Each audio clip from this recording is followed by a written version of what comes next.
Prayer for the courage to seek help. Dear God, afraid and confused, I come to you, Lord, after many difficult days and nights. I simply don't know where to turn or what to do. Help me and all those who are in need of courage to seek help for our problems. Grant me the grace to know my limits as I begin to solve the problems which now weigh so heavily upon me.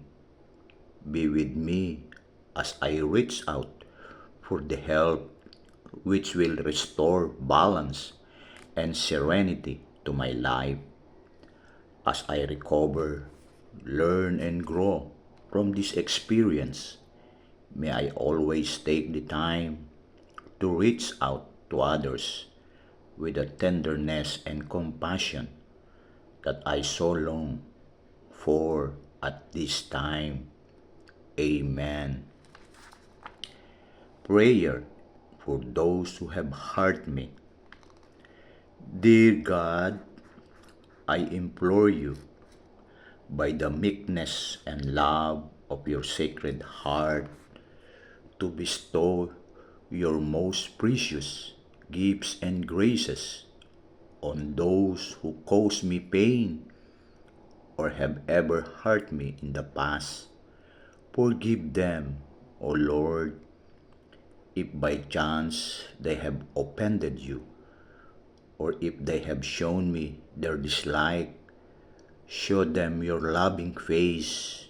Give them, O Lord, your blessing in return for words they speak against me, either to my face or behind my back. And if some bear a grudge against me for any reason whatever, pour into them your holy love, in order that, while bearing my crosses, I may be pleasing to your sacred heart. Give me patience and meekness, love and courageous perseverance. I offer you these acts of sincere love together with all the troubles they might cause me. I offer them for their happiness, for their greater progress in virtue, and that they may reach a higher degree of eternal glory.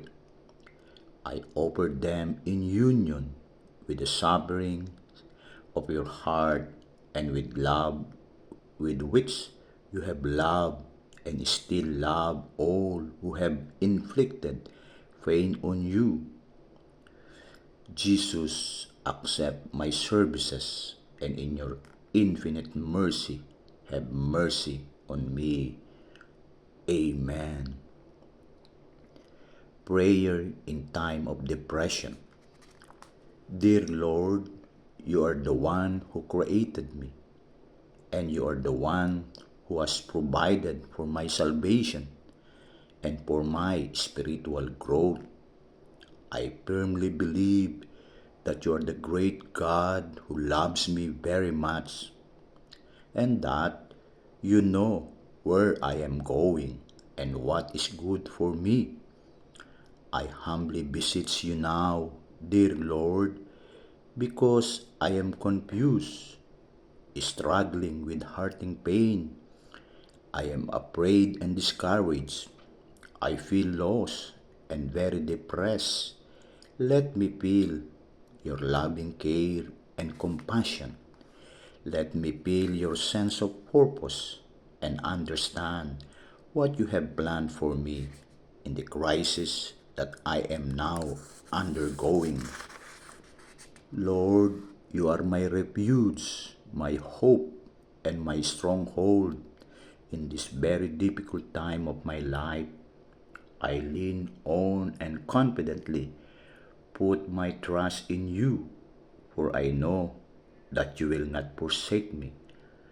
I pray that you will let time heal this wound, and I will become a better person because of your work in me in this crisis.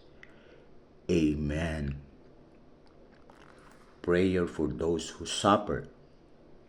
For those who suffer, dear Lord, and those who cry this night, give them repose, Lord, a pause in their burdens.